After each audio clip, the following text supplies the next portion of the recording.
communicate, you can't solve those problems very well. But we do have the picks and bans starting off pretty quickly here. Yeah. Soraka and Jax taken off the table. Soraka was what Big played all 3 games yesterday. KFO only played Jax yesterday as well. So TL is just kind of going right at the comfort picks.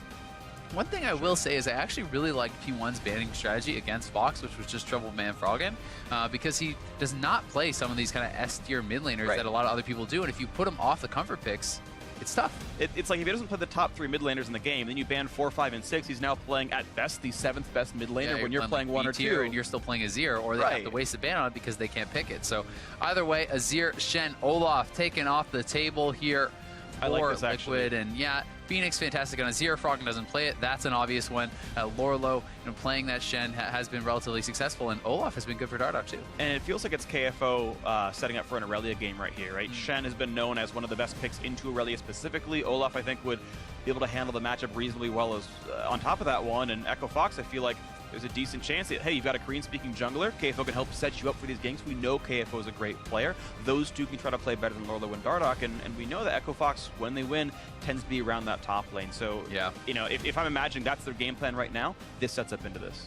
Fox is kind of a mini version of Apex in that they really do funnel all their resources into the top lane, it feels like, as far as that's like where they're hoping they're going to win from. Apex with Ray, Fox with KFO. KFO has been, in my opinion, kind of the shining star of this team throughout the season. He is the guy that they've been putting a lot of emphasis on and really hoping he can carry games. We'll see what pick he's going to end up getting. They may save the last pick for him, if not Froggen. Has been going to KFO quite often, trying to get him that advantageous matchup. At the same time, picks coming through fast and furious. Vladimir, Rek'Sai, Braum, very solid core here for TL. It gives them good front line, some backline access even as well. And we do have the bot lane likely selected here for Fox. That is Karma and Ashe. We remember, obviously a flex pick too. A great duo lane in general, one of my very favorites in League of Legends, and it brings in the utility, even the outside of lane synergies. You have the hard engage from Ashe, and the team can speed up to catch up with the stun arrow coming across. Heaven Time right now talking with Froggen. Looks like they're going to be looking at their mid lane pick right now, as he's the one doing the lion's share of the speaking.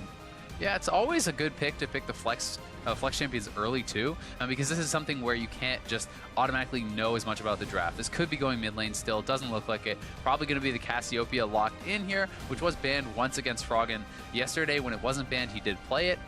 Played the Ignite Cass. Gragas going to be picked up here too, so we know almost everything for Fox.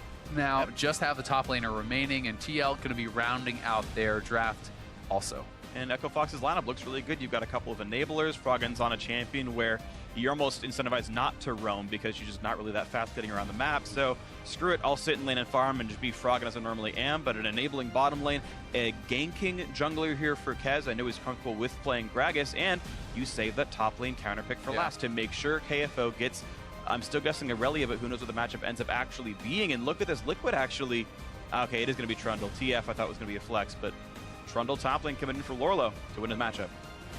Yeah, it's a strong top laner, especially when you don't know what you're going to be going up against. There's nothing that Trundle is really bad against. Even in the matchups where he gets outscaled, like you can say Fiora. Fiora obviously is going to outscale you eventually. You have a strong advantage early. If you get ahead, Fiora can likely never outpace you. So this is a strong, solid pick, and it's kind of like, I almost feel like the victor of top lane where, well, I don't know what I'm going to play against. Trundle's pretty good against everything. Let's play that.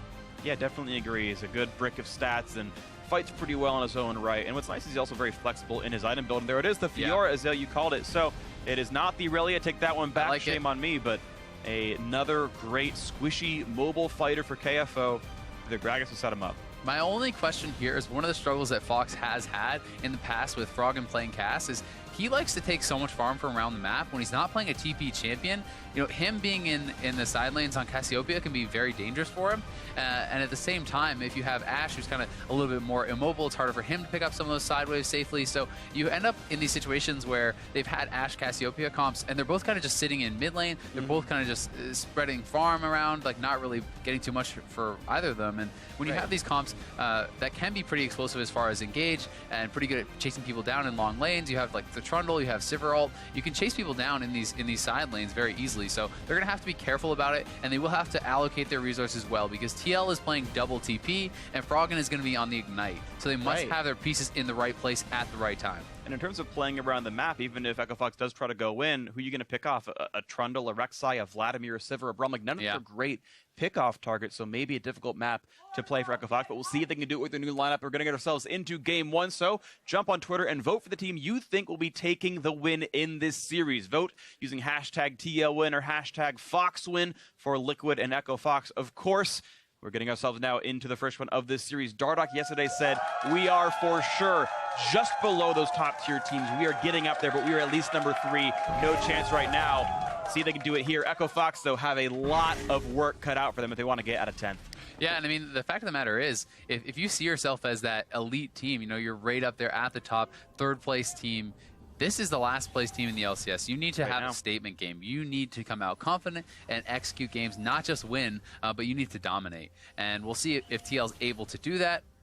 It is the swap to heal for Froggen. Yeah. One of the less common kind of summoners there for Cassiopeia. I don't know if I've ever actually seen heal on Cassiopeia. I usually see like I have. Ignite, Exhaust. I've seen a lot of those, but yeah, heal makes sense against Vladimir as a defensive summoner. And talking with, I think it was Scar about it. I forget if we saw Cassiopeia in the C9 TSM show match, or not show match, but in the stream talking with Scar about it. Yeah. And he actually said, yeah, like heal makes a lot of sense because you want to sort of stay in range as Cassiopeia, right? You want to be able to make sure you catch up your next Q and your next E, because as soon as they break out of Q range, you can no longer catch them anymore. Yeah. So just some level of utility to make sure you do reacquire your target's a pretty big deal. Yeah. Kind of defensive utility. It's like halfway between Ghost and Barrier, right? Exactly. It's a little bit of offense, a little bit of defense.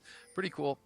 The way we'll see how that's going to work out for him. A lot of this game, I really do feel, is going to come down to the top lane. You know, talked about Trundle's dominance in the early levels. How will he fare here against KFO? If KFO can get the farm, can kind of, you know, extend his lead or get towards the late game in a good spot, he really will start dominating Lorlo in these 1v1s. But obviously, Dardoch and Lorlo are going to have a thing to say about that. You know, they really do want to put the pressure on KFO and get him behind. Definitely agree. We'll see what happens here as Big's going to walk into this topside jungle. And actually, Fabi and Matt will give up the play on the Gromp, taking some damage, but trying to get around behind they're actually going to try to wrap around and catch him. Big's going to have to burn his flash, I'm pretty sure, to get away from this one. Hugs the wall, out he goes. And that's a 4.5-minute cooldown gone right now, as Big will take the long way back to the lane. There is a chance, though, that the Sivir could miss some XP as a result. It looks like they'll miss only a little. Missed one minion, so yeah, not really a big deal. And look at the damage onto Keith also. Oof. Yeah. It's a good start for TL. Matt couldn't reach the auto attack, but he's still going to be in behind this one. I still would imagine the 2-on-2 should look better for the Echo Fox duo, but look at the damage they're getting in early. They might set up the stun as well. It's one of those situations where, yeah, it should, and actually with that trade back onto Matt, a little too aggressive. You know, he went in for the auto, took the damage from the creeps, plus the trade back on the way out, so not the best, but either way, I agree. As it does stabilize, it should go back into Fox's favor. The only question is, can you capitalize on the support having no flash, right? If you can get an early gank, take this guy out, blow your summoners, pick up that first blood, that's where you net the advantage. Otherwise, it's not really going to matter. No, we know Dardoch is happy to gank for any lane that shows the advantage. The question is how much they can hurt Big. Dardoch right now showing himself on the left side of the jungle. He's kind of near this lane. And Kez is doing the scuttle. He's trying to protect the top lane. He's actually picking that up, getting more vision around it because he knows the top lane is going to be susceptible. The scuttle is going to spot out Dardoch. So smart adaptations from both junglers. You know, Dardoch wanted to punish that. Kez was already on the defense. And Dardoch doesn't know he walked over a ward as well, although he can kind of assume, but look at that, actually. Dardoch's still going to go right back around. There are no camps here. It's him looking for specifically the gank. Oh, it's the blue buff. Never mind. He may still do the same thing, because with that pathing, you would expect him to go down towards the red, you know, pick up rates, that kind of thing on that side of the map. And if he goes blue, that's enough of a delay that the dual lane from Fox may actually stop playing safe. And if TL can bounce the wave, get them pushing out, that kind of thing, we could see Dardoch make something happen, but it does not look like it's going to be the option for him. Yeah. We've also seen already what looks like a miscue from Froggen in this landing phase. He spent a lot of his mana trying to bully out Phoenix, didn't really do so, and now has no mana for this landing phase. Lorlo, you mentioned it before. Yep, Trundle has an early advantage in this matchup. At some point, it should tilt back towards Fiora if it doesn't go too catastrophically. It's honestly a long time before it tilts Fiora, though. You have to have a couple items, like 2-3 items, before it really does start to go in your favor. Once Trundle starts building tank, he kind of stops getting as much from that because Fiora's just, you know, bunch of percent health through damage. Exactly. Yeah. So he has to build tanky past a certain point. You can't just build glass cannon Trundle, whereas Fiora just keeps building damage, So once you get past 2 items, 3 items, 4 items, it just gets better and better and better for Fiora. But in the early game, losing the AD on the Chomp from Trundle, he just kind of outstats you. Yeah, but it's always nice having lifesteal against someone whose DPS eventually stops growing, because you just start lifestealing the sum total of what your DPS would have been. Exactly. That's where we will eventually see this Fiora. Kez making his first appearance outside of the jungle, looking for this bot side gank, but the minions are too far up. He can't sneak into the brush. And as it stands anyway, Lorlo giving a lot of respect to the threat of Gragas coming in. Yeah, and the wave is huge. There's no reason for Lorlo to approach it. So it's one of those things where unless they're going to try to make a dive, which I don't think is actually possible, they would have to reset the wave. Lorlo is challenging it, going to try to hold a freeze with the range minions, and this is going to put it in an awkward spot for KFO. Yeah, part of it as well is Kez making sure there was no Dardoch gank coming through. It's Fiora exposed under the turret here, definitely Help risky. push it in. Right, that would be the exact time that you would expect to see Dardoch come in for that 2-on-1 gank. So Kez makes sure KFO is safe. He, in fact, is so. And Fiora, look at this. You're seeing the minion score roughly tied back up. We heard the crowd cheer earlier when Lorlo won one of these fights. Well, they're back on equal footing. Definitely are. Lorlo going to be able to pick some of this up, and things looking pretty good for Fox so far. Kez, you know, a fair bit down in CS because he did spend some time kind of protecting the top lane, then moving down to protect the bot lane. And every time you invest your kind of map movement into these, if it doesn't pay off, if you don't get kills, you do fall further and further behind, because Dardoch is just power farming, right? You know, he's up at 28 CS, up a camp or two. It's a pretty nice advantage for him. Not massively impactful, but if it continues to extend, it can be a problem. And if you look at the gold, it's already 1,000 gold ahead for TL, with basically nothing having happened. It's just the farm. Yep, it's plus 12 for the Trundle. You saw, you know, the 100-something, 200-something gold lead for Dardoch every lane. Well. Yeah, every lane up a decent amount here. Phoenix once again trying to do battle with Froggen, who has gotten to go back to lane at least once now, but it's double Doran's Ring, actually not even a tier, so Froggen in this sort of extended laning phase now is actually not getting much. Yeah, that's actually a brutal spot to come back with just another Doran's, and the cowl is in for Phoenix, so there's just like almost no chance of really bullying this guy out, and the fact that you're not even second your tier is going to make Froggen pretty sad. He's just going to miss more and more CS as he's getting zoned off at this point, knowing he can't really trade. Phoenix is doing a great job. Things for TL, pretty nice. You know, winning even that 2v2, thanks probably a lot in part to the harassment they got at the start, and they're actually going to call a lane swap, so we'll see what can happen. Okay, getting themselves out of their lanes right now, looking for an early play towards the bottom side. It is a BF sword recall for the Ashe, so Keith is power spiked, and against a Tiamat from Lorlo, look, that's actually a potential engage. You can actually pick up a Trundle with this kind of damage output. Keith not 6, but maybe they get the damage hotshot to make sure that Dardoch isn't around, and yep, they're pushing in on this one. That wave's going to crash into the turret. We would likely see Fabi answer a turret kill himself on the top side, but Echo Fox turn in a bad early game into a trade of equal resources, which I gotta say, this is like the first time I've ever seen Echo Fox make something that I would consider a good shot call. And I don't know about ever. Like, sorry, it's overly harsh, but like, here's the first game with Kez, and like, hey, this is a good move. It is a good move. You're losing the lanes. Whether or not they should be losing the lanes is another question. But they're all making the best out of a bad situation, which I completely agree on. Especially if they can also, you know, pick up vision deep in the jungle, which they're trying to do with Kez here. Maybe way grab faster. the dragon. That would be really nice. They could go up a turret for this. Echo Fox could just out turret trade Liquid right here. The move's finally coming in. Lorlo down to half, but this turret's at 2/3. Top and outer still not dead, by the way. So honestly, this felt really good from Echo Fox. Yep, and it's going to have to be another wave before Fabi can actually knock this down. His team didn't stay with him, and they are going to make the move to the Dragon. So this I like a lot. And Echo Fox, because of that, has evened up the goal for now. Obviously, TL will go back in the lead when they do take that top turret finally. Still, the Dragon going down for Fox is going to be very nice. No chance of that being contested, and TL power farming, they'll have to get their advantages elsewhere. Yep, Liquid power farming and a good job playing the minion wave game, but for as much as Echo Fox has had such a terrible season so far, and everyone was convinced they'd be good, they're the 7th place team from the last split, and that was only playing about 2/3 of the split with the real lineup. It was a sub-squad for most of it. Everyone was like, okay, 7th place, but now's the time you make playoffs. You keep the roster together. This team should be better. We're so ready for Echo Fox to be good. And then they weren't, and it was depressing for almost everyone involved who was like so excited to see Froggen do well, wanted to see Rick Fox's venture do well with this new squad. It was like, this was like the poster child. Everyone was so excited for Echo Fox, and it was so depressing. And now a few changes come in, and partway through one game of a series, it looks pretty good. Yeah, the kind of funny question is, with the disaster start to the season, when Fixer comes in, if things start looking good, do they then become, oh, now there's spring split for next year team? Well, I actually wonder, right? Because keep in mind, KFO and Froggen are already imports. Yeah. So someone's got to drop off that lineup if Fixer even plays in the first place. Yeah, we will see. Either way, Echo Fox looking pretty solid in this game so far. Down some gold, but up a dragon. And they are making all the right moves. We do have the tier now on Froggen. He did pick up the blue buff, going to be stacking that up. And now that he can kind of spam out with the double Doran's blue buff and the tier, he is closing that CS gap pretty nicely. Things even between KFO and Lorlo, which I would say is a victory for KFO. As long as you're even or ahead on that Fiora, you're going to be very happy as you know you're scaling. Yeah, something we used to talk about way back in the... Ooh, hold on. Yeah, KFO got to run back under his turret, but here comes Dardoch. They want to die this one, and Lorlo is tanking. KFO taking way too much damage. A great first blood. What a dive from Liquid. You can rotate, but that 2-on-1 is going to work for him. Oh, that was so close there by KFO. I think if he actually flashed forward, got one more vital, he would have gotten at least a trade kill there onto Lorlo. And the thing is, if you get the kill, even with 2 vitals proc, you get the HP back, you get the heal, which could have turned it into a disaster for Liquid. Unfortunately, KFO unable to flash a knock-up, kind of botching that a little bit. Could have been an outplay. Instead, it's first blood for Lorlo. Nice gank by Dardoch. Yeah, I got to correct something real quick, though. Our mistake.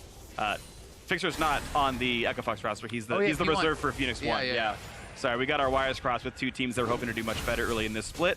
Our apologies for the misinformation. This is the, I'd assume at this point, the intended starting lineup for Echo Fox for the rest of this split, unless something else happens. Yeah. But yeah, a great gank now.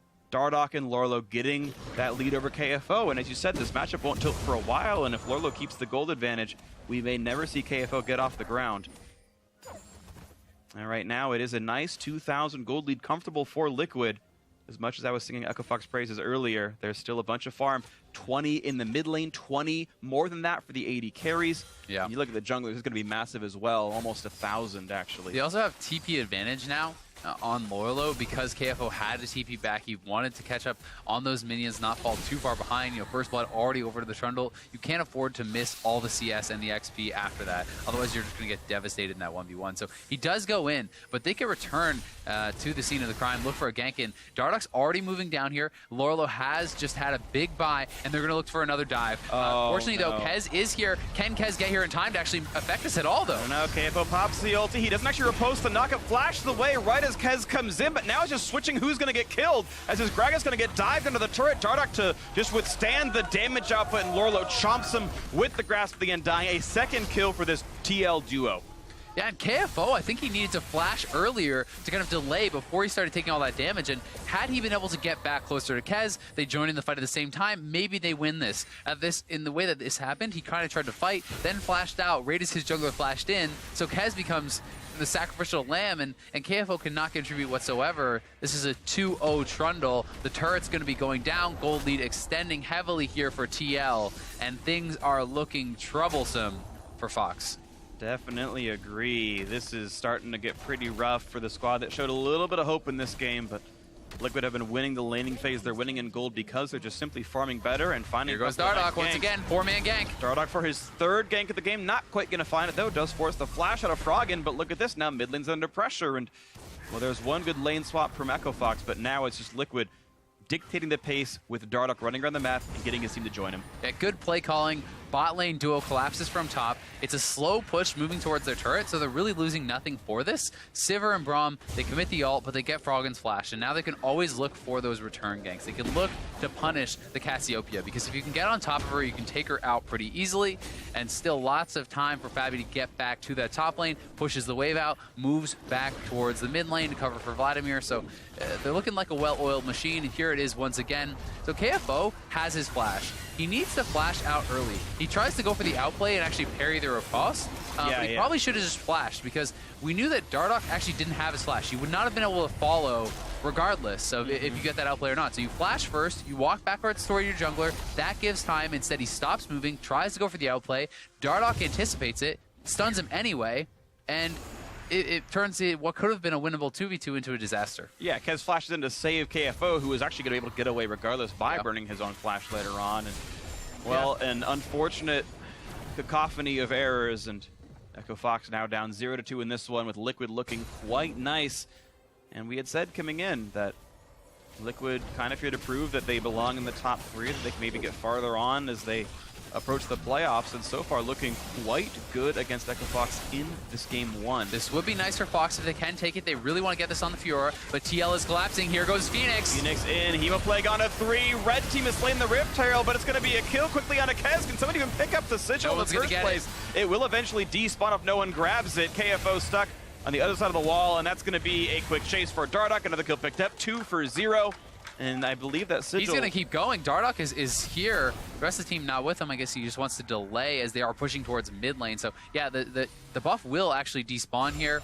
Yep. That's unfortunate for Fox. They get the Rift Herald, so they get a little bit of gold for it, but they don't get the buff, which is why they were committing so heavily. This was Phoenix with a completed Proto Belt. Flash engages. Great job by him. Nice collapse from TL, who are just moving around the map more cohesively and faster than Echo Fox right now. Beautiful stuff right now by Liquid to make sure that happened for them as they're up sizably. I do want to point out, as you mentioned the Proto Belt there on Vladimir, we actually pretty commonly see people go Ghost Flash on that champion. Yeah. The idea is you want super high uptime, always be able to be in the back line.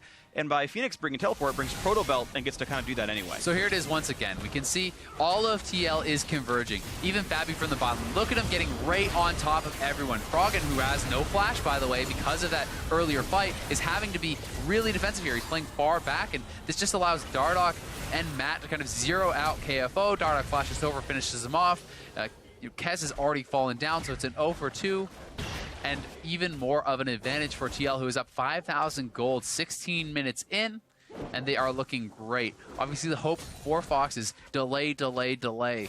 Wait for the Fiora to get big. Fiora has the Hydra completed, but Trundle is going to be outpacing because of the extra global gold, because of the early kills that have been gifted his way. Right, they've each got a Hydra, but you're seeing just better items on this Trundle. We're seeing Echo Fox continue to try to play some level of pressure. Top lane Outer taking plenty of punishment, as Keith has some decent damage for himself, but yeah, you can't crit towers, you can't slow him down either, so just not getting the most damage. Fabi able to solo the Mountain Drake, takes him a while, but thank you very much. More objectives for Liquid. I also really worry, how do you kill Phoenix as this team? There's no Ignite on anyone, and there's no Executioner's Calling, there's no, Morello Nomcon being built right now. I assume Froggen has to build a second. Yeah, he's going to have to, but third. How long is it going to be till he gets that? And this is Phoenix, who's already ahead. He's up 30 CS, picked up a kill and an assist, has 2 completed items. He's going to be a monster in these coming fights. And, with Ashe, who's kind of not really this hyper carry ADC, and no one having that healing debuff, I feel like it's so hard to kill the Vladimir. It's going to take more mistakes from Phoenix than good plays from Fox. I agree. Somehow that gold's got to be equalized until they can get the items they need. Ashe is a natural Hurricane builder. You might see executions out of her at some point. There's enough threat on the backline, though, with Sivir and Vlad that she's not going to have good uptime in team fights either. So yeah, it's tough, but yeah, Fox knows they're behind. They're looking to make a play. We'll see if they can do it. Dardoch's coming from behind. On the Phoenix, plenty of damage across there, and here comes the pool, and the Hemoplague into the back line. He's going to heal up plenty. Quick stun out of Froggen's Cassiopeia. Big has to flash away, and just no one's taking any damage anymore. They're chasing in. Finally, Fabi might go down. That's going to be a kill off for KFO. It's a trade back as Big has fallen down 4v4, but Echo Fox are now surrounding Liquid. Maybe they can get something more. Yeah, Phoenix look at Matt, too. Matt is another slow. Kill, though. Dardoch picked one up. He's taken down Keith himself. Froggen re-engages on towards Phoenix. Flashes away. Lorlo on the chase. You can see just how durable this Vladimir is. Phoenix does not care. He's got the empowered heal back up. KFO's going to give him even more health on this one. Tries to get the chase. Finally gets the kill. KFO tries to carry the fight, and Kez should be taking down Matt. It's a bloody battle as KFO stays alive against Dardoch, but this Fiora is out of mana, taken down by the Smite. The trade does come through, but looks like still advantage 4-3, I believe, that fight in favor of Liquid. Still, it's a trade I think that Fox will take. Looking how that fight started, it looked like it was going to go very bad for them. Honestly, KFO came up huge for the team, not only taking out Fabi, but some very nice plays to pick up extra kills across the map. Getting Phoenix there, really good stuff from KFO, and it does breathe some life into the team, at least getting those kills on an important person like the Fiora. And one thing kind of, as Fox, you're a little bit happy about, is it's the Rek'Sai picking up kills, who isn't as big of a threat. So we'll see how this starts off once again.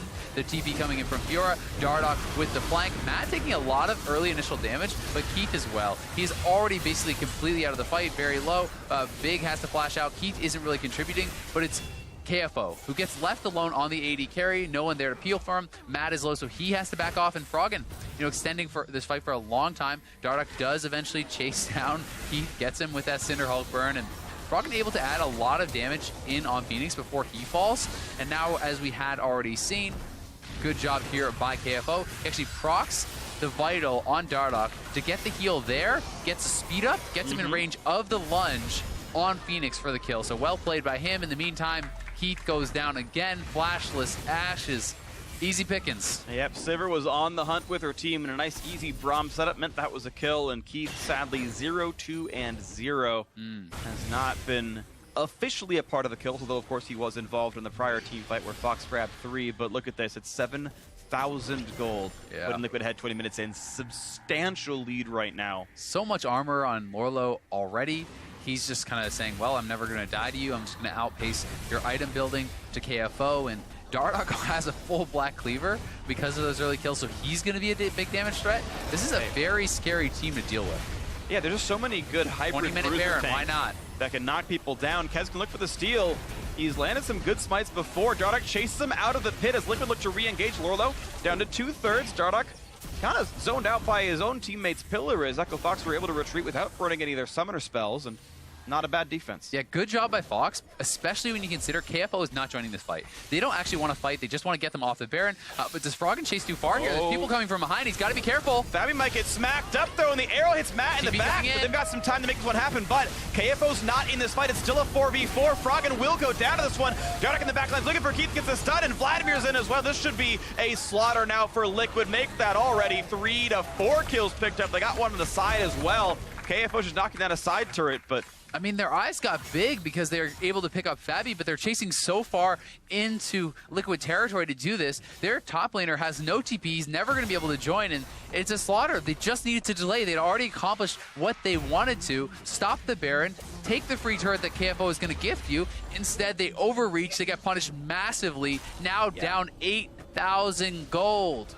Oh, and Lorlo doesn't check the recall. Dardoch had actually ulted down to the bot side of the map, but Lorlo didn't put a pillar down to stop KFO. Yep, so he is going to be able to escape, gets out of there scot-free. Unfortunately, the rest of his team does not, and here it is once again. They get the chase down, they take him out, but look at Kez, already taking so much damage from the turret. Froggen now gets pillared in. Really nice pillar there by Lorlo, and the kind of anti-synergy, Kez actually ulted Lorlo over Froggen's shoulder, so the Froggen ultimate missed on him too.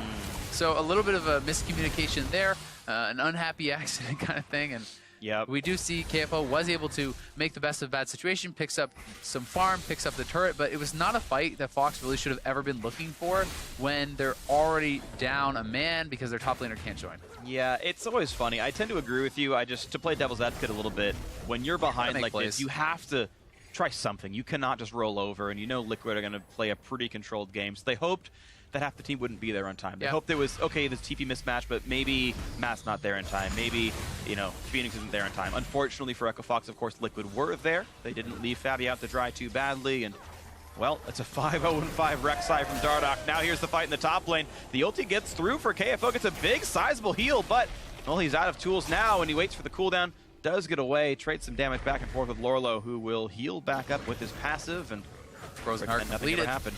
Yeah. Looking good, and Matt moving over here, he gets caught by the arrow. Can Fox actually complete the fight, though? Dardoch's still on the dragon. They're looking to finish. Phoenix coming in from the side. A little bit of damage across, but nope. Clean air Drake pickup, and that's going to equalize the out-of-combat movement speed that Echo Fox had before. And now it's KFO once again in a battle with Lorlo, but this time around he has no ulti to play around, which was a substantial bit of his damage, but now he's getting access to Vitals, and actually looks like that's a better situation for KFO, but he's out of mana. He doesn't have any real lunges left. The flash for Froggen to chase gets a little bit of a slow. It should be enough for KFO. A flash out from Lorlo, the flash to chase, the shutdown comes through, and Liquid have not found anything for this, so KFO actually starting to win this side lane matchup, and Black Cleaver's coming soon. Yeah, well played there by KFO with the chase down, and Lorlo, without the ultimate, you do have to be careful. The ultimate is really what gives you that kind of ball of stats and so much life steal there to be able to take it down. Oh my God, Phoenix going in for the all-in on Keith. Setting up his own dive. A big shield comes out. That should leave him alive. Nope, just kidding. Dardoch is there with a massive amount of damage, and he picks off the Echo Fox AD carry. It's a 4 versus 4 now. Fabi running away. KFO gets exhausted and cannot find the damage. He was left out to dry. Dardoch just refuses to care about anything in the world. He takes down nice a great stun, but who cares? There's no one left alive to help out Frog, and it doesn't even matter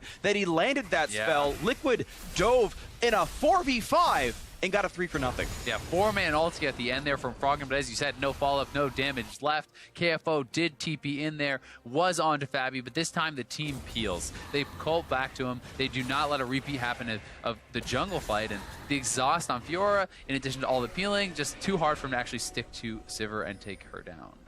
Dardoch makes sure all the wards are gone, and here comes the next attempt for Liquid. And Phoenix set up a fight. Is just zoning them off in the mid lane, going very aggressively, trying to push them back, make them feel scared. And this should be a free Baron. They see it, sure, but Kez is miles away. I think they're just going to make the call and try to finish, and it should be theirs. Not even a problem. Blue team has slain Baron Nashor. Yeah. 16-5 in kills, 11,000 gold lead. And here we have it once again. Phoenix starts it up and right in onto Ashe. The shield is already used by Karma. Keith is moving forward to try to clear this, and he sees his opportunity. Exhaust goes down, nice shield, but there's the flash to finish him off from Dardoch.